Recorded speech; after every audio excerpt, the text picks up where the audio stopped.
E aí, pessoal, boa tarde, boa noite, né, e bom dia, dependendo do horário que você esteja assistindo esse vídeo. Pessoal, esse aqui é o nosso primeiro vídeo do nosso canal Por Outro Ângulo. E esse vídeo se trata justamente de operações com frações, né? Assim como a gente tem as operações com nossos números naturais, temos também as operações com frações, né? Então a gente vai ver cada probleminha, tanto de soma, subtração, multiplicação e divisão. Iremos ver os casos prováveis e possíveis que tenham nas operações com frações.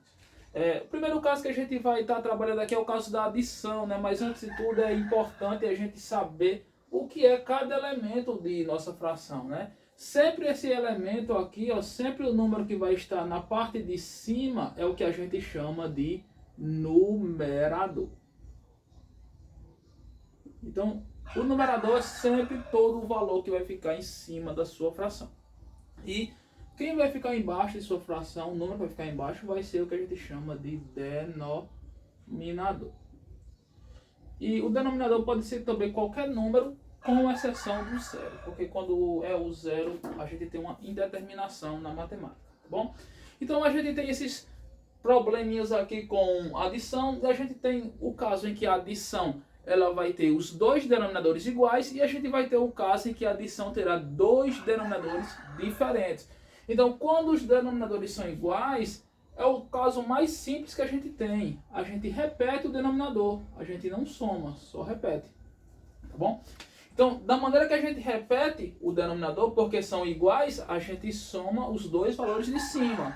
Então, a gente fica com 3 mais 4, e a gente vai ter o resultado de nossa soma de frações. Então, a gente vai ter 3 mais 4, 7, e o denominador a gente repete aqui, que vai ser 5. Então, a gente vai ter 7 pontos, ok? Então, a gente aqui também vai ter o outro caso, né, que é o caso que é um pouco mais diferente, que é onde os denominadores são diferentes, né? Muita gente pensa que se resolve da seguinte maneira, ó. Soma o de baixo com o de baixo e o de cima com o de cima. Não é assim, pessoal. A gente, quando tem denominadores diferentes, tem um método que é um pouco tranquilo de se fazer, que é um método que a gente chama de borboleta, né? Esse método é justamente você multiplicar os dois denominadores de baixo, e essa multiplicação irá lhe resultar o novo denominador. Então, quando eu multiplico os dois denominadores de baixo, o resultado desse produto vai ser o meu denominador. Então, 3 vezes 5 é 15, não é isso? E agora, para eu fazer a parte de cima, o que é que eu faço? Olha, a parte de cima eu multiplico, ó, em forma de x, ó. Esse primeiro numerador aqui, ó, com o segundo denominador, né? Então, faço a multiplicação deles. 4 vezes 5, né? Multiplico aqui, ó. 4 vezes 5, já vou colocar o resultado 20. Repito o sinal da operação e faço a mesma coisa com os outros dois que sobrou, ó. 3 vezes 2, né? 6. Então, vou ter justamente a soma desses dois valores, e também irá me dar o resultado de minha fração. Então, 20 mais 6 vai ser 26.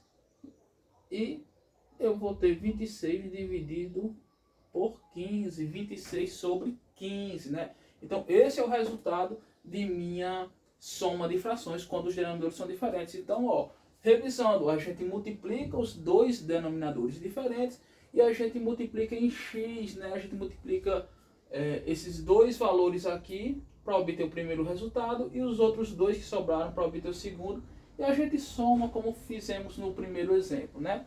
E a gente pode ainda ter o caso em que a gente pode ter um número somado com uma fração. Quando a gente tem um problema como esse, o que a gente faz? A gente transforma esse número em uma fração. Como eu transformo um número em uma fração? Eu coloco o 1 embaixo dele, né? Então o 1 vai ser meu denominador. Quando eu tenho 1 como denominador, o que acontece? Vou ter novamente uma fração com dois denominadores diferentes, e eu vou resolver da mesma forma que eu resolvi essa daqui. Então eu teria aqui, ó, 5 vezes 1, que seria o próprio 5, não é isso? Teria 2 vezes 5, que é a forma da borboleta, né? A primeira asa aqui, ó. 2 vezes 5, 10. E também teria 3 vezes 1, que é 3. Soma os dois valores, olha o que acontece. vou ter 13 sobre 5. É uma conta, uma fração irredutível, né? A gente não tem como simplificar nem essa, nem essa. Então, esse caso aqui é para a soma de frações. Professor, o resultado para a subtração de frações muda? Não. Os métodos de resolução para a subtração de frações não mudam a forma que você arquiteta. A única coisa que vai mudar é que ao invés de você somar, você irá subtrair, tá bom? Então a mesma coisa aqui, ó, quando a gente tem uma soma de frações que a gente repetia o denominador e somava os de cima, a gente vai fazer a mesma coisa aqui.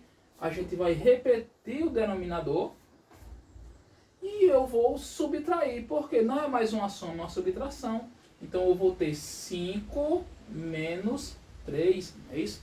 Então 5 menos 3 é 2. Então eu vou ficar com 2 quartos. Posso simplificar? Posso. Ó. O 2 é par, o 4 é par, simplifico por 2, vai ficar 1 meio. Ok? E o mesmo caso, a gente chegou numa subtração de frações em que os denominadores são diferentes. O que acontece? Fazemos a mesma coisa, fazemos o método borboleta. Então multiplicamos 2 de baixo, vai me dar o quê? 4 vezes 7, 28. E vou fazer o método da borboleta, ó, multiplicar o primeiro numerador com o segundo denominador, 3 vezes 7, 21, e vou fazer a mesma coisa com os números que sobraram aqui, ó, 4 vezes 5 ou 5 vezes 4 vai ser 20. Então esse resultado aqui, ó, dessa subtração, o 21 menos 20, 1.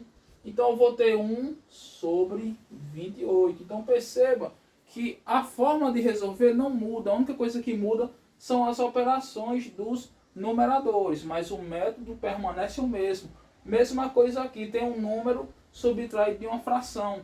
Transformo esse número aqui, ó, em uma fração. Como é que eu transformo? Coloco um embaixo dele. Quando eu coloco um embaixo dele, ele se transforma em uma fração. E eu faço o mesmo procedimento da borboleta aqui, ó. Vou ter 1 vezes 7, que é 7. 5 vezes 7, 35. Repito o sinal. E 2 vezes 1 vai ser 2. 35 menos 2, 33. E esse 33 vai ficar sobre 7. Ok? Então, esse aqui são os métodos de adição e de subtração de frações. São métodos simples, tranquilos, mas temos que ter cuidado para não cometer o erro de repetir essa mesma regra para casos diferentes. Muita gente pensa que pode se repetir e muita gente pensa que a gente pode somar os denominadores. A gente não pode. Sempre que são diferentes, a gente pode fazer a borboleta ou também pode fazer o caso do MMC, só que dá mais trabalho.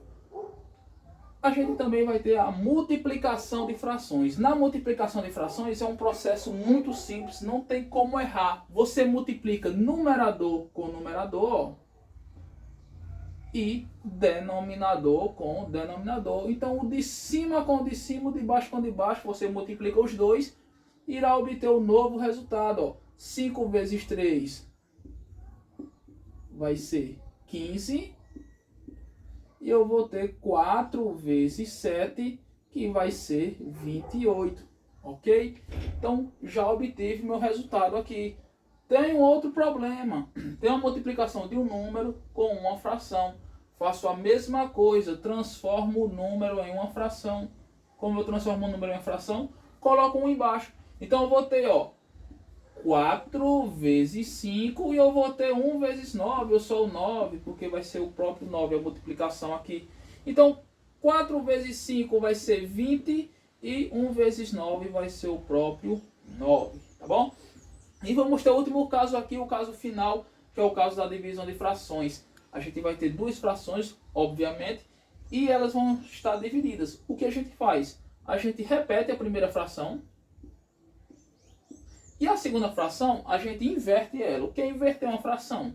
O número que está embaixo vai para cima e o número que está em cima vai para baixo. Então o que ocorre aqui, ó? Eu vou inverter essa fração. Quando eu inverto, o 4 vai ficar em cima e o 3 vai ficar embaixo. O que acontece? Eu inverti a fração.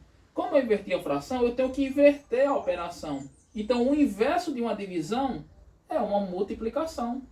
Então, eu parto de um problema que eu tinha anteriormente e volto para o anterior, que é o caso da multiplicação de frações. Então, a multiplicação de frações eu sei fazer. Então, o que ocorre aqui para mim? Eu vou ficar com 20, né? 5 vezes 4, 20. E 7 vezes 3, 21. Então, vou ficar com 20 sobre 21 avos. Então, ó, o que acontece? Muitas vezes a questão vai vir dessa forma, ou também ela pode vir dessa forma. É a mesma coisa. Tanto aqui como aqui, essas duas frações estão sendo divididas. Então, como a gente já sabe como resolve, o que a gente faz? Repete a primeira fração. Então, ó, vou ficar aqui com 8 terços, não é isso? E faço o quê? Multiplico pelo inverso da segunda. Já vou botar o sinal de multiplicação aqui e vou botar a segunda invertida, ó. Quem era a segunda fração? 5 sobre 2. 5 sobre 2 eu vou inverter ela. Então o 2 vai para cima e o 5 vai para baixo. Então não passa a ser mais 5 sobre 2, passa a ser 2 quintos. Porque o que acontece é isso, ó. O 2 vem para cá e o 5 vem para cá. Então o que ocorre aqui, ó? Vou ter 2 quintos. Multiplico, ó, 8 vezes 2, que é 16. E eu vou multiplicar 3 vezes 5, que é 15. Então, gente, isso daqui são os nossos 4 exemplos de operações com frações. Espero que tenha ajudado vocês, espero que tenham entendido. E até o próximo vídeo. Até mais.